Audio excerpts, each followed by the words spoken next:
Good evening, everybody. I am Mark with Midwest Astro, and thank you so much for joining us tonight. Tonight, it is a gorgeous, clear night. Usually on the horizon, I see a lot of haze, but tonight, I don't see much of any.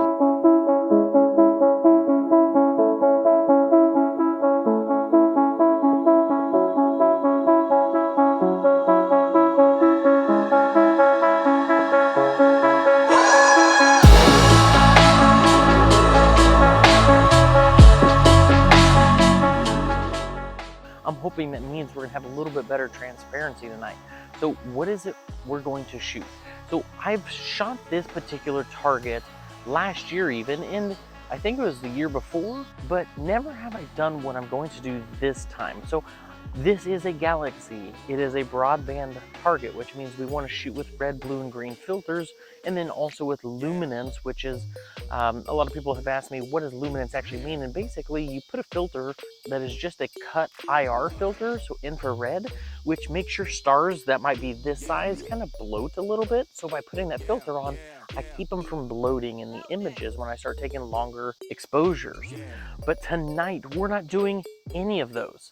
We're going to stick to just two filters, and what we're going to do is, because this galaxy is so close to us, I'm going to image the nebulosity by itself in this target. Now, I am going to throw in just a special image at the end where I do mix in my red, blue, and green data with it, and maybe put the luminance filter data on the top of that to give all those details. But we're only going to specifically be targeting the hydrogen and oxygen inside of this nebula. I often only shoot the nebulosity that is within our own galaxy, the Milky Way, right? From the Bubble Nebula to the Crescent Nebula to just every single nebula that I typically image is going to be inside of our own galaxy.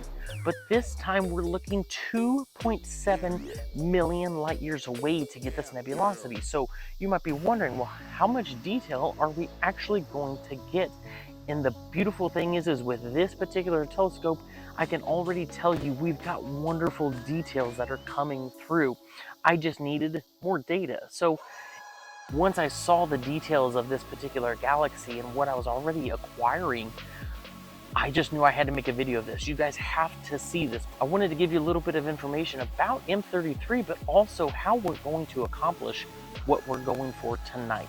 So let's talk first about M33 or Messier 33, which is called the Triangulum galaxy. As I stated, it's 2.7 million light years away from Earth. Now it will be coming up over in this direction just behind me, and it's usually about 11:30 p.m. So I am going to be imaging something else just to kind of kill some of that time as I wait for Triangulum to rise above that tree behind me. It is in the constellation of Triangulum, and that's where it gets its name, because the galaxy is within the Triangulum constellation, and therefore it's called the Triangulum galaxy. So now Andromeda is about 2.5 million light years away, and this is 2.7, so that makes it naturally the second closest large galaxy to our own. So when we look at these particular targets all throughout the night sky, we talk about their magnitude, or essentially how bright they are.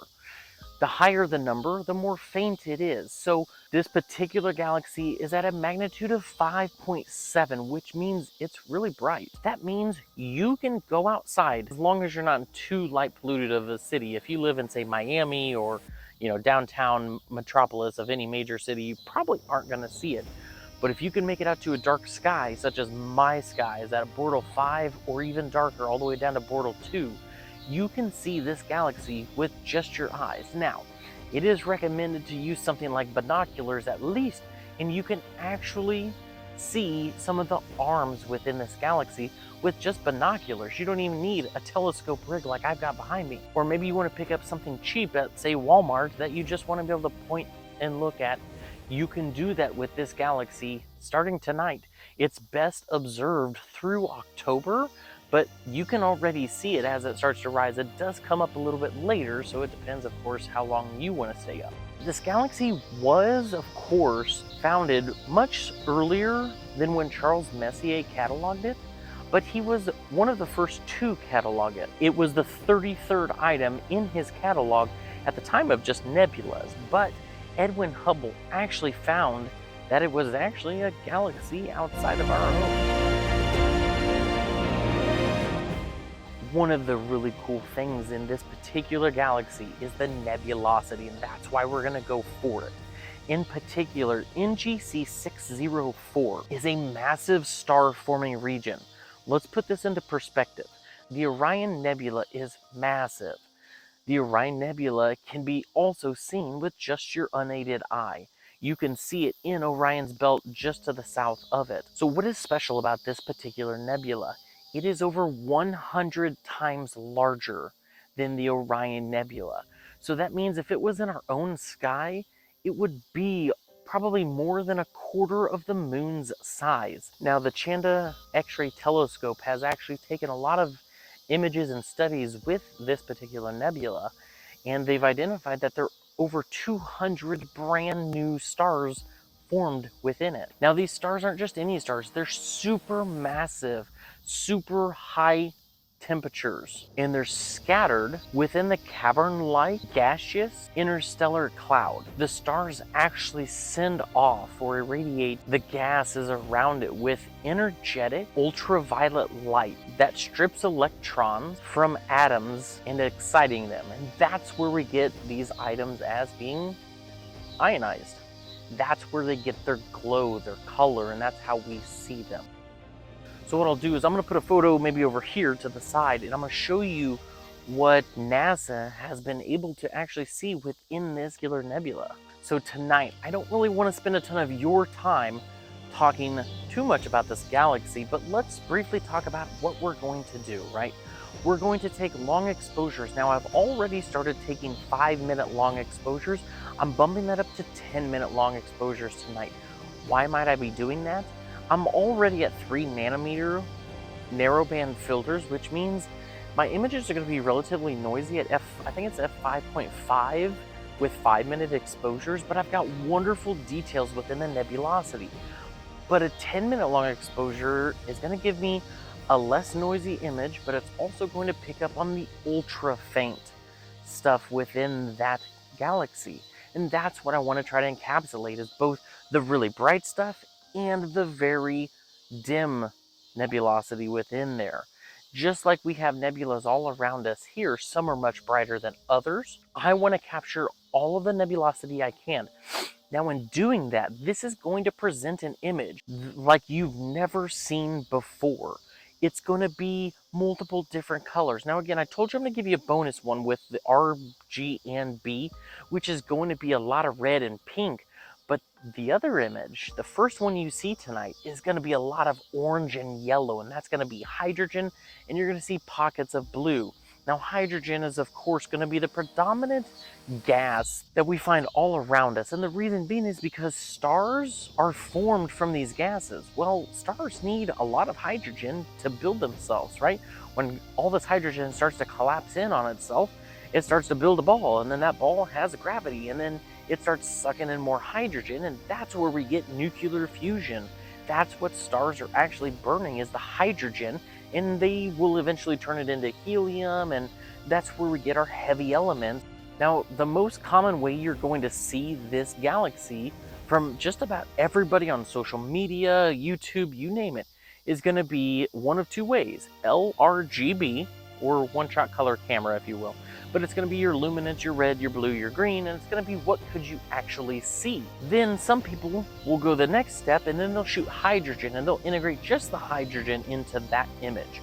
That's going to be our bonus image. But because we're spending so much time getting all this hydrogen data, we're going to have much more hydrogen or nebulosity in our RGB image that people aren't spending the time to get themselves. They're usually just doing it to get a little bit of coloration difference. That way they kind of pop. We're going to make these nebulas stand out. They are going to be the focus. We are set up. I'm going to go start up the computer. We're going to get this thing going. It's going to be dark before you know it. It's already 8 o'clock. And then we're going to go find our first target tonight. And then at about 11:30 to 11:45, we'll be swapping over to the Triangulum Galaxy. So, if you guys have questions or comments, leave those below after you see this final image. If you liked what you've seen, obviously make sure to subscribe, hit that thumbs up, ring the bell, help me get more content to you guys out here. I really enjoy doing this. I do this for me and I just love sharing this with you guys, but I also want to help you guys if you do have questions about this setup. Now what I'm going to do tonight is down below, if you're curious about any of these products that I have, I'm going to give you a link to High Point Scientific. I use High Point Scientific a lot for my shopping needs when it comes to telescopes.